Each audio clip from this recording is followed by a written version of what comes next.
තේ කුඩේ පිටේ බැදන් ඔබ එනවා කන්ද උඩි මම දැක්කේ හුඟ කලකට පස්සේ ලෙච්චමී කියලා කිව්වා. ඉතින් මමත් ලෙච්චමීව දැක්කේ ගොඩාක් කාලයකට පස්සේ. නමුත් ඇයගේ ගීතවත් හඬ අපි හැමතිස්සෙම අහගෙන ඉන්නවා. එතුමිය අපේ ජීවිතේ අපේ සිංහල සිනමාවට අත්‍යවශ්‍ය කෙනෙක්. ඒ වගේම එතුමියගේ හඬ අපේ දෙමළ සිනමාවද සිංහල සිනමාවද කියලා නෑ හැම දෙයකටම ඔට්ටු දෙන එතුමිය තමයි මාලාගේ ඉන්නේ අද මේ ඉන්නේ අපේ කලාවතී මැතිණිය. ඉතින් අක්කේ කොහොමද ආයිබෝවන් ද්‍රවිඩ ගීත ගායනා කරත් ඔයා අපිට අයිති වෙච්ච කෙනෙක්.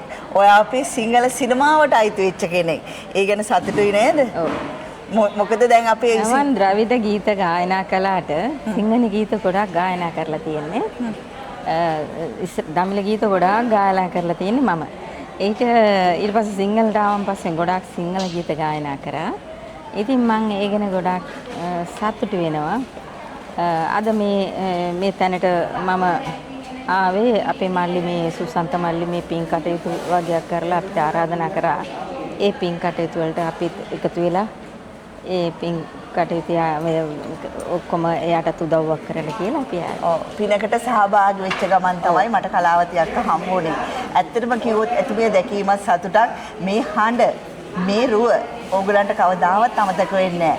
ඉතින් මේ හඬින් කොච්චර ගීත ගායනා කරලා තියෙනවද? අපේ සිංහල හඬට හුරු වෙන්න එතුමියගේ ද්‍රවිඩ ඌරුවට කොයිතරම් ගීත ගායනා කරලා තියෙනවද?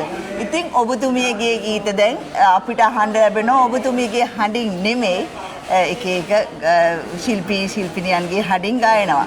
ඒ ගැන සතුටුද? සතුටු වෙනවා කමන්නේ. ඉතින් ඒ වුණාට අපි ගෙදර ඉන්නවා ළමයි කවුරු හරි ඉතින් ගායනා කරනවා. නමුත් මට තාමත් ගායනා කරන්න පුළුවන්. අදටත් මම ගායනා කරනවා ආරාධනා ලැබුණොත් ඉතින් මම ඒ වලට යනවා. ඉතින් ළමයි ගායනා කරනවා. ඉතින් ඒ වලට මම මොනවාක්වත් කියන්නේ නැහැ. නමුත් අර මට ආරාධනා කරන්න ඕන තැන් වලට මටත් ආරාධනා කරාම මම ඇවිල්ලා ගායනා කරනවා. ඉතින් සමහර වෙලාවට එක එකනා අහනවා සින්දු කියන්න පුළුවන්ද ඔබතුමීට කියලා. තාමත් එම දෙවියන් වහන්සේගේ ෆීටෙන් තාමත් කියනවා තාමත් හොඳින් ඉන්නවා ගායනා කරන්න පුළුවන්. ඇහුණද එතුමිය කිව්වද? ඇහුණද? ඒගොල්ලෝ ලස්සන වචනයක් කිව්වා.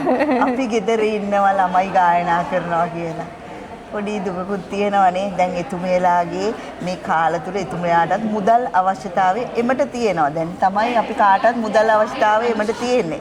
ඉතින් ඒ වගේ වෙලාවට ඕගොල්ලොත් පොඩ්ඩක් එතුමිය ගැනත් හිතලා එතුමියටත් හොඳ ෂෝස් ටිකක් ලැබුණොත් වටිනව නේද? ඔව් නෑ මගේ ඇවිල්ලා වෘත්තියම මේකයි. ඔව් මම පන්ති කළා. පන්තියත් නවත්තලා තමයි මේ ෂෝස් වල යද්දී පන්ති කරන්න බෑ. ඉතින් මේ ෂෝස් ගියා. සංගීත පන්ති ආරම්භය ඔක මත ඇරලා දැම්මා. දැන් ඕවා කරන්න මට එච්චර ඉන්ට්‍රස්ට් එකක් නෑ. නමුත් ගායනා කරන්න තමයි ආසනේ. ෂෝස් ගිහිල්ලා ගායනා කරන්න ඉතින් මට ආර්ථිකයක් අවශ්‍යයි. ඉතින් ඒවට ආරාධනා ලැබුණොත් අපිට සාමාන්‍ය අපේ වටිනාකම මිනිස්සු දැනගත්තේ නැද්ද ඒක මොකක්ද කියලාත් එක වෙලාවට හිතෙනවා. පරණ කලාකාරයෝ ඔක්කොම ගෙවල් වලනේ. එහෙම කියන්න එපා. ඔබේ හඬ නෑසුණත් ඔබේ වටිනාකම අපිට දැනෙනවා. ඔබ ඒ තරම් අපේ රටේ අග්‍රගණ්‍ය ගායිකාවක්. ඉතින් චිත්‍රපටි සාමාන්‍යයෙන් හැමෝටම බෑනේ මේ චිත්‍රපටි පසුබිම් ගායනය කියන දේ ඒ අතින් ඔබ දිනලා තියෙන්නේ. ඉතින් මේ දිනපු හඬත් එක්ක තමයි මම මේ කතා කරන්නේ. ඔබට ෂෝස් ගොඩාක් ලැබෙන්න ඕනේ. ඔබ තවත් ඉදිරියට යන්න ඕනේ. හරි නිරෝගී සම්පන්නිය තියෙන කෙනෙක් නිරෝගී සම්පන්නිය තවත් දියුණු වෙන්න ඕනේ. ඉතින් ඔබ සම්බන්ධ කරගන්න ඕනේ හැමෝටම. සමහර අයගෙන් ටෙලිෆෝන් නම්බරයක් ඉල්ලුවත් දෙන්නේ නැහනේ.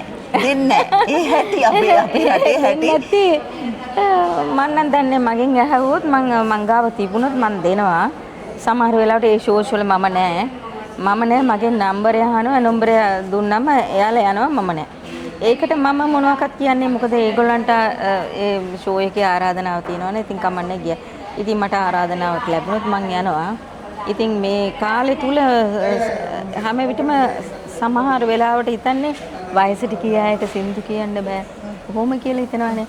සමහර වෙලාවට මාව දැක්කොත් අහනවා තාමත් සින්දු කියනවා පුළුවන්ද කියලා අහනවා. එතකොට ඒ වචනේ ඇවිල්ලා අර පුළුවන්ද කියලා අහන්නේ දැන් අපි මම නීරෝහිමත්ම ඉන්නවා. මට තාම ගායනා කරන්න පුළුවන්. දෙවියන් වහන්සේගේ පිනට මට තාමත් හඬ ඒ විදිහට තියෙනවා. මම මේ මෑතකදී මේ බෞද්ධ ගීත දැන් මට බෞද්ධ ගීත මං සාමාන්‍ය දැන් සමහරක් වෙලාවට හිතෙනවා මම දමිළ ජාතිකයෙක්ින්ද බැතිබුදු ගී දන්නේ කියලා නෑ. මම අපේ රටේ තියෙන ආගම තුනටම සින්දු කියලා තියෙනවා. දමිළ ආගම විතරක් නෙමෙයි බුද්ධ ආගම බෞද්ධ ගීත කියන්න තියෙනවා. මට දමිළනුත් තියෙනවා සිංහලනුත් තියෙනවා. වැඩිපුර ගායනා කරලා තියෙනවා. ඉතින් මම මේ වෙස්සක් වලට එම ගායනා කරනවා බැදි ගී Muslim Islamic songs Christian songs හැම දෙවිවරුන්ටම ගායනා කරන්න මට පින් ලැබිලා තියෙනවා. ඉතින් ඒ මට පුළුවන් ගායනා කරන්න අදටත් ආරාධනාවක් ලැබුණොත් මම ඇවිල්ලා මගේ යුතුයකම් ඉෂ්ට කරනවා. ඔබ අපේ කලාවති මැතිරිය දෙස් විදෙස් ගායනා ප්‍රසංග වලට ගිය කෙනෙක්. රට රාජ්‍ය ගොඩකට ගිය කෙනෙක්. ඉතින් කියන්නකෝ මේ කන්ටැක්ට් කරගන්න නම්බර් එක. මගේ කන්ටැක්ට් කරන්න නම්බර් එක ඇවිල්ලා 077 27 99 139. ආයි වතාවක් කියමු මැතිරිය. 077 27 99 139. කිසිම අඩුවක් නැතුව කිව්වා. ගායනයත් මේ වගේම තමයි මනරම් අහන් ඉන්න ආසයි. ඉතින් ඔබතුමිය අපි හරි ගෞරවය කරන කෙනෙක්.